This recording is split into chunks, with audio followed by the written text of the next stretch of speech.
It's terrible that after 50 years it is behind closed doors. And I've no intention, now I've started, to stop now. I'm determined to put an end to this. Terrible. The Grand Palace Gala was supposed to be completely flawless, highly polished and quiet under the heavy weight of royal tradition, but a single look across the room changed everything. Princess Catherine caught Camilla wearing the late Queen's tiara, and in that split second the music, the smiles, and the carefully planned evening shattered. What followed was not just a momentary pause in the ceremony, it was a public line drawn right inside the monarchy itself. Before we go any deeper into what this really means for the royal family, hit subscribe so you never miss an update. At first, Catherine did not say a single word. She simply stared, and that heavy silence became much more powerful than any official statement the palace could have prepared. The gala, a formal royal gathering where senior family members, dignitaries and trusted guests meet under incredibly strict rules of conduct, was entirely designed to showcase absolute family unity. Charles had entered as host, calm and fully controlled, wearing the great authority of the king like protective armour. William stood nearby, scanning the crowded room with the intense, quiet focus of a future monarch who understood that grand royal evenings could easily shatter from the smallest possible fracture. Yet this fracture was not small. It glittered from Camilla's head, heavy with the weight of memory, duty, and old promises. The late Queen's tiara was far more than just jewellery. A tiara in royal life is typically a ceremonial piece worn during major formal events, but this specific one carried something that was far deeper. It carried the echo of the late monarch, the deep pain of farewell, and the unspoken rules guarding her legacy. Catherine felt that entire weight strike her all at once. Her expression shifted instantly before her hands even moved. William noticed it right away because he knew her usual calm, and he knew when that calm had been shattered. The prince stepped closer, not to stop her, but to stand near enough so that she would not face this moment alone. Camilla froze instantly as the attention shifted. Trying hard to maintain her posture, the queen consort could absolutely feel that the room had already turned. What she had worn as a sign of rank now looked to others like a direct challenge. King Charles saw it too. He set down his glass without saying a single word, and that small action carried the heavy force of a confession. The king did not even look surprised enough. He did not move nearly quickly enough, and in that brief hesitation, Catherine understood something deeply chilling. The Queen's tiara had certainly not appeared by accident. Catherine finally halted the gala with a quiet, controlled request that cut through the silent room like a sharp blade. There was no anger, no shouting, just a command wrapped in heartbreak. Camilla remained entirely still. William watched Charles, and the monarch stood trapped between the woman standing beside him and the deep promise behind him. That was the exact moment the evening stopped being a celebration and turned into a quiet reckoning. But to understand why one single tiara could stop an entire palace, the story must move from the glittering ballroom to the people trapped inside its heavy silence. In that frozen moment, the gala stopped being about ceremony and became completely about people. Catherine stood there with deep hurt in her eyes. Camilla held her stiff posture while the room watched. Charles looked trapped between royal duty and his marriage. William carefully measured every single breath like a man deciding whether to protect the peace or expose the hard truth. The historic tiara had not simply appeared. Catherine understood the danger faster than anyone else because she knew exactly what powerful royal symbols could do. They could easily comfort a hurting nation, but they could also reopen deep wounds that the palace had spent many years trying to hide. The late Queen's tiara, a ceremonial jewel worn at formal royal events and deeply tied to the late monarch's memory, carried far more than mere sparkle. It carried a final farewell. It carried absolute loyalty. And it carried the quiet promise that some things would never be used so carelessly.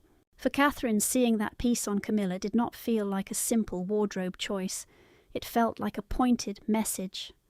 Camilla felt the entire room change around her. The Queen Consort, meaning the wife of the reigning king who holds royal status beside him but does not rule in her own right, had always known that acceptance would come very slowly. Every smile she received was carefully measured against history. Every jewel she wore was constantly compared to the women who came before her. So when Catherine's eyes locked onto that tiara, Camilla did not only feel heavily judged, she felt completely exposed. Beneath her calm face, anger rose, but humiliation rose much faster. William moved closer to Catherine and asked very quietly, "Are you certain?"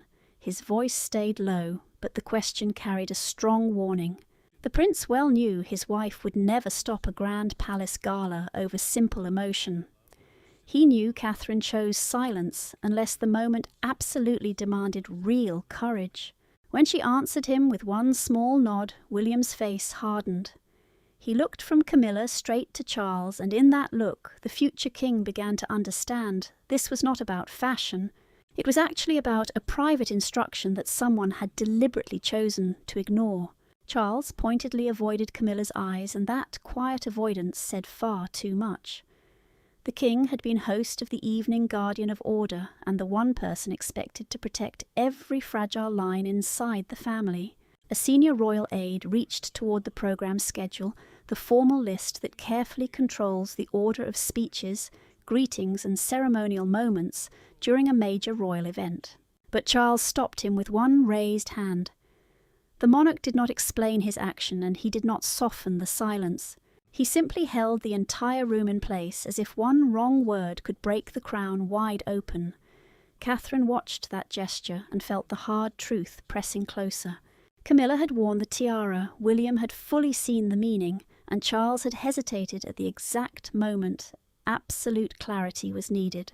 The gala remained completely suspended, but the real story had already moved backward into memory.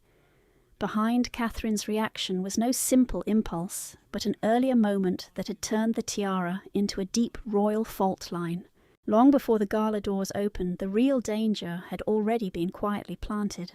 It began in a private family meeting at Windsor, where that single tiara was discussed in hushed voices, and one promise was treated like a final command.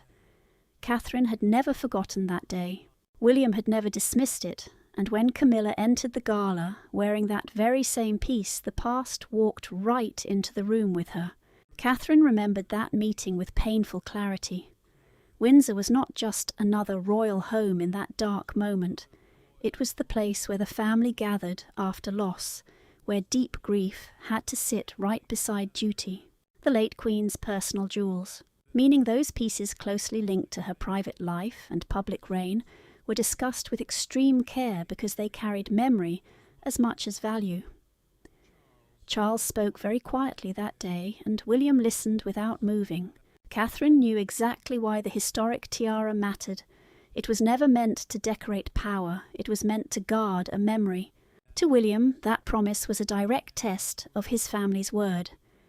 The prince understood that the monarchy only survives when its ancient symbols actually mean something to the public. If they could bend one promise just to keep things easy, they would eventually twist another for sheer pride, until nothing sacred was left untouched.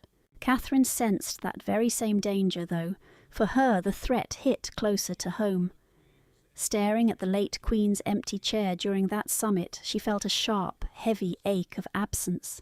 That vacant seat spoke of what everyone else was too afraid to voice. The Queen was gone, yes, but her wishes were still absolute. Later on, Charles officially named this pact in a quiet, tense talk that became known as the Windsor Dual Understanding.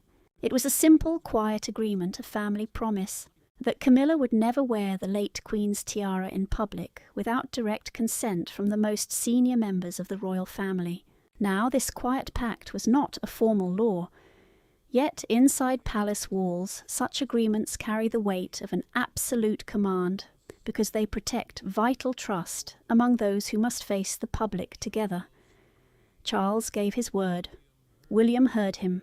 Catherine believed in that word, and that trust became the very line Camilla crossed the moment she walked into the gala. Camilla knew about this delicate pact long before the evening started, and it stung more than she cared to let show. The new queen consort felt this rule pushed her to the margins of the crown as if they accepted her title, but still quietly doubted her worth.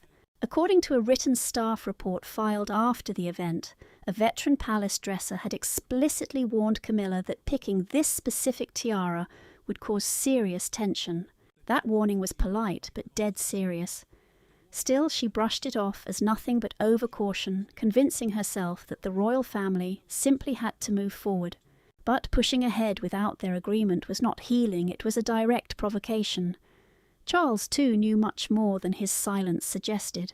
The king had actually been sent a formal list of the chosen jewellery before the gala, and the late queen's tiara was written clearly upon it. Yet he never stopped her. He never asked her to wear a different piece. Instead, he let the night proceed until he saw Catherine's expression shift across the crowded room. That was when his hesitation became impossible to ignore. Catherine looked down as those old memories of the Windsor Pact rushed back, and William watched the grim truth sink in. This buried agreement suddenly demanded a real, immediate answer. Had Camilla defied them all on her own, or had Charles quietly allowed her to cross that line? That heavy question followed Catherine straight out of the grand ballroom, setting up a confrontation nobody could stop. The most brutal royal battles never start with screaming matches. They begin with hushed tones behind heavy doors, wrapped in a cold, heavy silence that feels just like a final verdict. Catherine walked away from the party, and Camilla followed close behind, holding herself upright with stubborn pride. William stepped in a few seconds later, followed finally by Charles. There, in a quiet hallway, away from the music, the family's carefully polished facade shattered completely. Catherine did not turn around until she heard the heavy door click shut behind them. This sudden freeze at the gala mattered because dozens of prominent guests had already noticed the awkward pause, and every single person in that ballroom would remember exactly who froze and who looked away. Camilla tried to lift her chin, but the queen consort could not hide how deeply she was stung. A royal consort is merely the spouse of the king, a position of high rank and intense public scrutiny, but devoid of actual sovereign power. She knew that incredibly sharp distinction mattered more than ever tonight. It meant Charles got to wear the crown while she had to carry all the blame. William quickly moved to stand right beside Catherine, leaving zero doubt about where he stood. The prince kept his voice low. He did not have to shout. Catherine looked straight at Camilla and said the tiara had no business being worn that night. Her voice remained steady, but her words cut to the bone because they came from deep grief, not petty jealousy. The late Queen's promise mattered because it defended one fragile, sacred truth. You do not use the memory of the dead monarch as a political tool to validate your own status. Catherine held that line with fierce, quiet resolve, while William stood right beside her like a shield. And that was when Camilla's mask finally slipped. She snapped back that the palace staff had prepared the jewellery, and she should not have to beg for permission to wear items meant for her new role. The queen consort's deep resentment poured out in that single moment. She had survived decades of cruel comparisons, endless cold smiles, and being accepted in formal ceremonies while being rejected behind closed doors. Catherine heard the pain in her voice, but she refused to back down. William watched Camilla with absolute focus, knowing that wounded pride inside a palace is far more dangerous than loud anger. When Charles finally spoke, the air in the narrow hallway seemed to tighten. The king quietly admitted that he had indeed reviewed the official jewellery list before the gala, which detailed exactly what pieces were being worn. He claimed he believed the issue had been settled in private, but that weak excuse only made the silence grow heavier. Catherine slowly slid off her evening gloves, set them on a side table, and asked if the late Queen's promise meant anything at all. Charles stared at the gloves, then at Catherine, and finally at Camilla. He had no reply. That hesitation did more damage than any confession ever could. Camilla saw his silence and felt completely abandoned. William watched, realizing this had moved far beyond standard royal protocol. Catherine watched him and knew they had arrived at the exact scenario she dreaded most. Because the moment Charles hesitated, this entire crisis stopped being about a diamond tiara. It was about who actually held the moral high ground inside the palace. And real power inside these walls is rarely announced out loud. Instead, it flows through signed approvals, locked cabinets, quiet signatures, and the rare people brave enough to say no. Following their confrontation, the palace machinery quietly started to turn, not with any public noise, but with absolute cold precision. Charles held the crown and Camilla held the title, yet it was Catherine who walked away with something far more potent, the emotional authority of the room. Later on, Charles sat completely alone with the dual authorization file, looking far older than he had just a few hours earlier. That document was crucial because it laid out exactly how the late Queen's tiara had been taken from guarded storage and placed in the public eye. Every single signature on those pages pointed directly to a deliberate choice. The dual authorization file is a strict palace ledger that monitors and logs approvals for historic royal items before any major state events, especially pieces that hold intense sentimental value. The king finally saw the real danger. If that tiara had been released through pressure instead of mutual agreement, then Catherine did not start this crisis. She simply dragged it into the light. Camilla sat alone in a quiet sitting room, her silence masking a deep, burning anger. The Queen Consort knew this single night had forever changed how people would view her position beside Charles. A moment she had hoped would project absolute strength had instead twisted into a brutal moral trial. Catherine's judgment stung, the king felt distant, and the entire household watched her every move, treating her decision like a betrayal. And yet Camilla refused to believe she had done anything reckless. To Camilla, she was just wearing what her new royal rank allowed. To Catherine, she had crossed a line, touching something protected by raw grief. According to a documented household account from a senior courtier, the tiara was requested days before the gala and flagged for special approval. Those words carried weight because it proved this was no ordinary request. The request was flagged, people noticed, and yet they still pushed it right through. Records show one aide actually tried to delay the release, warning that the late Queen's promise might be dragged back into the light in the worst way. William found out during a private briefing, and his reaction was ice cold. He saw right through it. This was no simple mistake that slipped past them, it had been forced through on purpose. Charles pressed his fingers hard against the leather file and closed his eyes. The king knew Catherine's sudden stand had completely shifted the ground beneath their feet. She did not raise her voice. She did not play games. Catherine simply stood firm where everyone else had quietly stepped aside.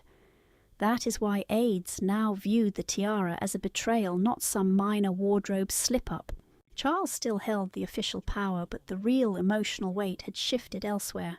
It shifted toward Catherine because she stood up for the one thing no palace PR machine could ever fake: true respect for the late Queen's memory.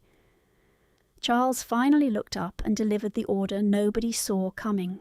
The tiara was to be locked away, completely frozen from use, until the family reached a proper agreement. Camilla heard the news and went completely numb. William heard it and realized his wife had shifted the balance without demanding a single thing. Locking the jewel away did not calm the palace. It only proved what everyone feared. Catherine's quiet stand had reached the very heart of royal power. As rumours swept through the household, the fallout began to land with brutal speed. By midnight, the palace did not feel like a place of grand ceremony anymore. It felt like a house totalling up the wreckage. Doors clicked shut. Phones glowed in the dark. Aides whispered in hallways, all asking the exact same thing. Who takes the fall? Catherine had stopped the gala, but Charles was the one who locked up the tiara. Camilla knew exactly what that meant. This was no longer just an embarrassment, it had real, lasting consequences. Charles sent out his first directive before the spin doctors could touch the narrative. The formal ceremonial part of the gala was cancelled and the remaining reception was cut short before the tension boiled over. In royal circles, the ceremonial portion means the rigid schedule of speeches and official greetings. This is where symbolic rituals happen in a strict traditional sequence. Cancelling it sent a clear message the palace could no longer guarantee the night would go smoothly. The king had not merely paused the schedule, he had quietly admitted without uttering a word that Catherine's protest had exposed a massive fracture. Camilla retreated to her private dressing room and took off the tiara in silence. Her hands shook slightly as her initial anger faded into deep, wounded pride. She walked into the gala thinking that historic peace would secure her status. Instead, the very same jewellery was being packed up and returned like evidence from a crime scene. That realization cut incredibly deep.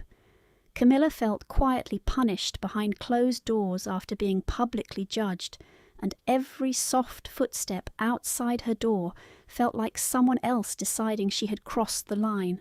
Yet she could not run from the truth. Somehow that tiara felt much heavier now that it was off her head. Afterward, Catherine sat with William visibly shaken but holding her ground.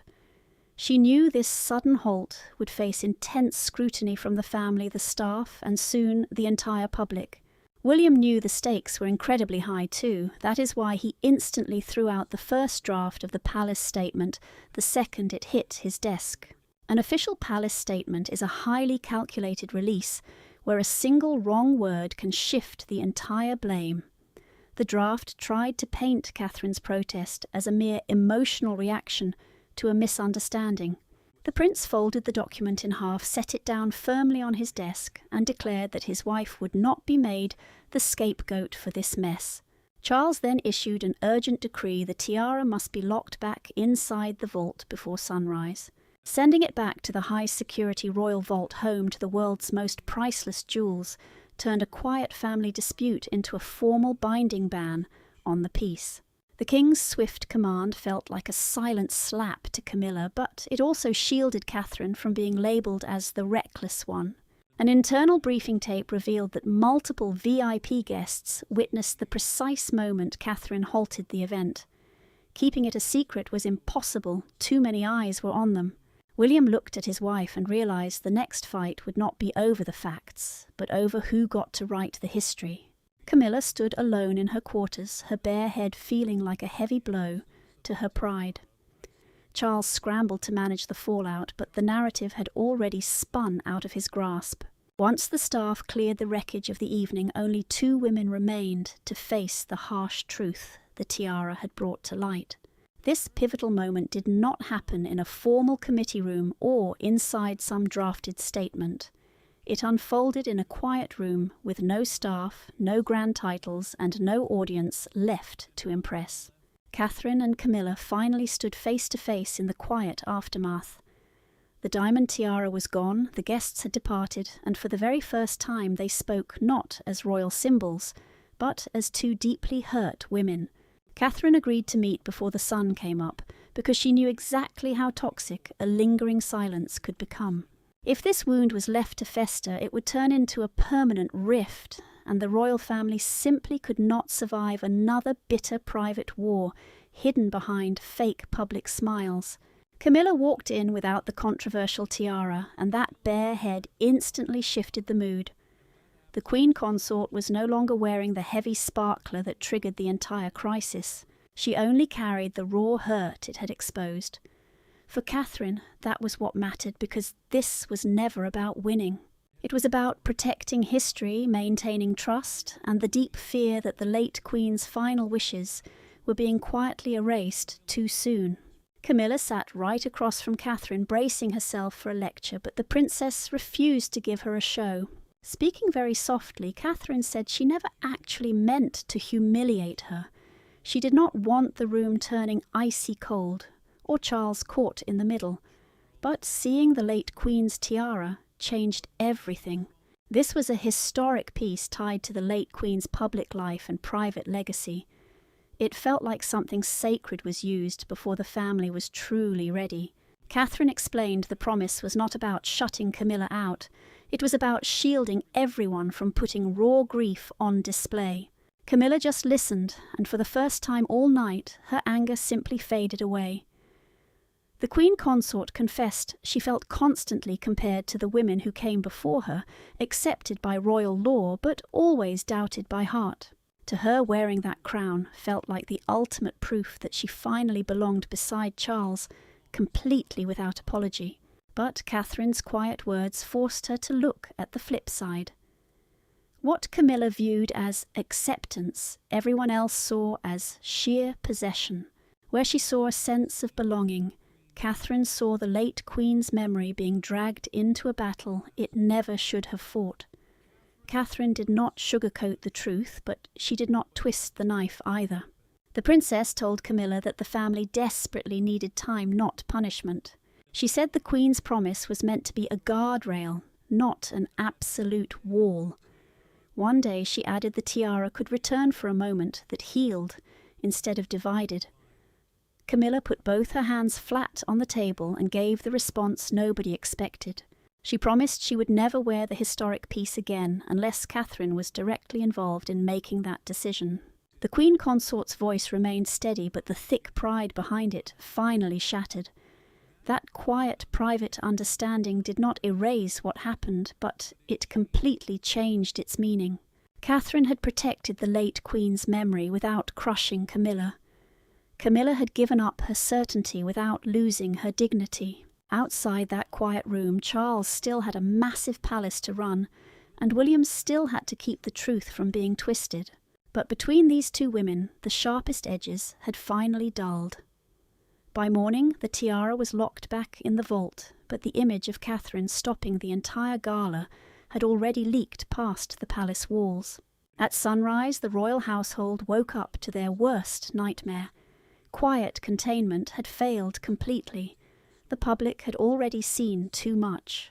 Catherine's sudden halt became the defining image of the morning.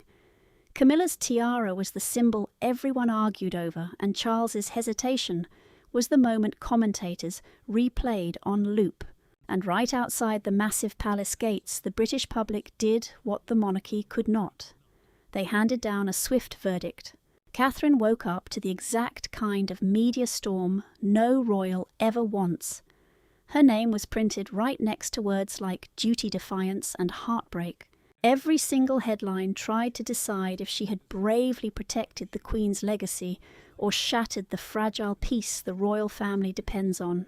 An official palace press release had already gone out, claiming the Grand Gala was only briefly paused due to a minor issue of ceremonial protocol. Protocol refers to the formal rules guiding royal behaviour, and that specific word was chosen to make the whole incident sound completely controlled. But the public knew far better. Witnesses had clearly seen Catherine freeze.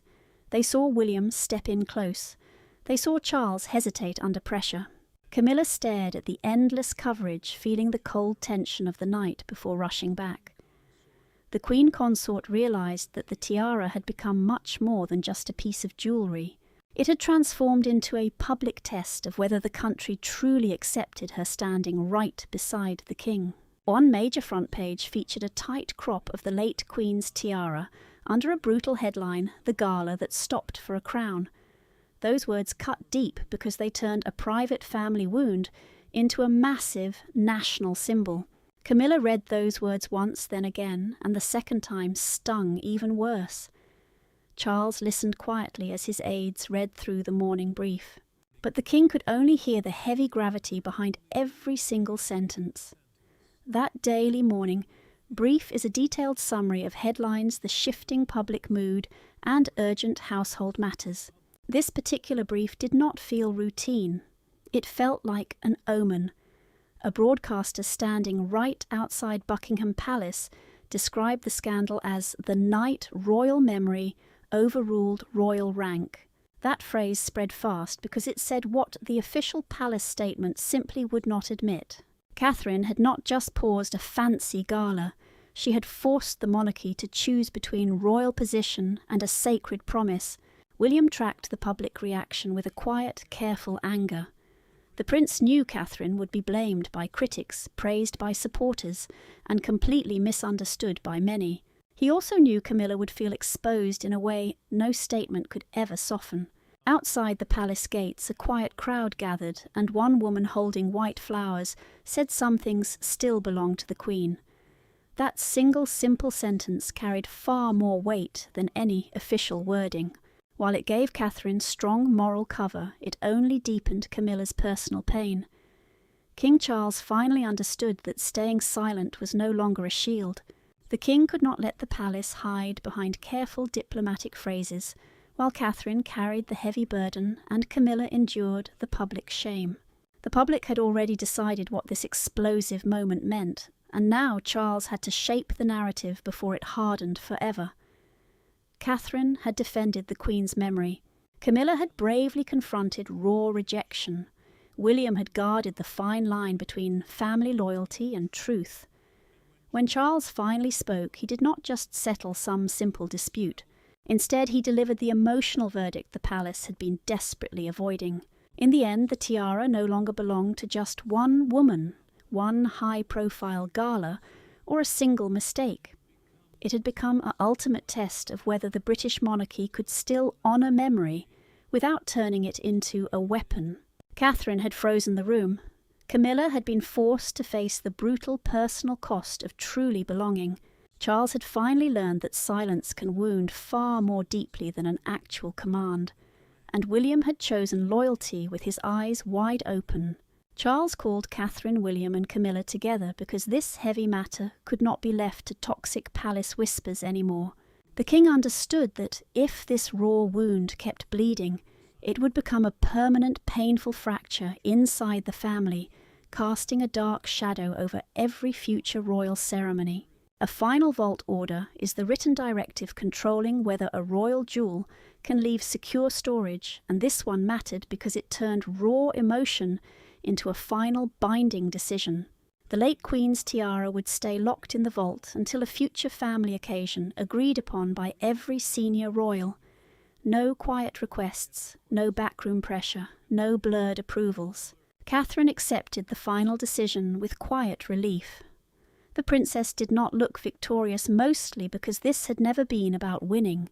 It was always about protecting the Queen's memory from being dragged down into a desperate struggle for social acceptance.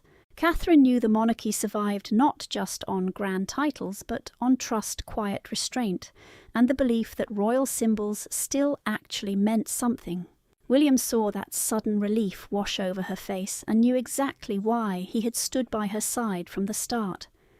The prince made sure everyone knew her stand was not rebellion.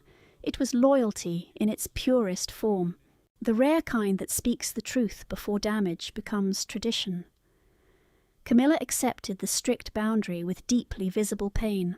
The Queen Consort wanted that tiara to prove she belonged, but this decision forced her to face a much colder truth. A grand title alone can never buy genuine emotional acceptance. Charles looked over at her and finally admitted what he had actively avoided all evening.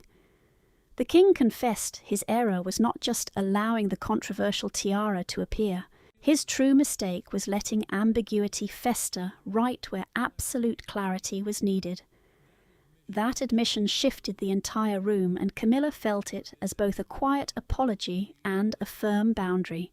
Catherine heard it as the hard truth finally being spoken aloud. Charles placed the final vault order on the wooden table and signed his name once. The king left his pen right beside the paper without uttering another word, and the heavy silence that followed no longer felt dangerous. It just felt settled. William glanced over at Catherine, and she looked down for a brief second, not in defeat, but in pure release. Camilla sat perfectly still, carrying the heavy pain of the final decision. Yet she also understood that true dignity sometimes means accepting a boundary before it completely destroys everyone around you. The gala would forever be remembered as the night Catherine stood up for royal memory. Camilla confronted the tight limits of her rank, and Charles chose preservation over personal pride. The monarchy certainly did not collapse that night. It simply corrected itself.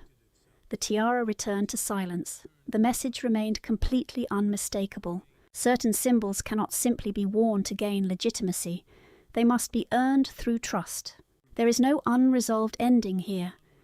The palace finally learned that while golden crowns might command temporary attention, it is deep memory that truly commands the heart. The vault doors remain closed, a quiet reminder of a dynasty that chose survival over pride.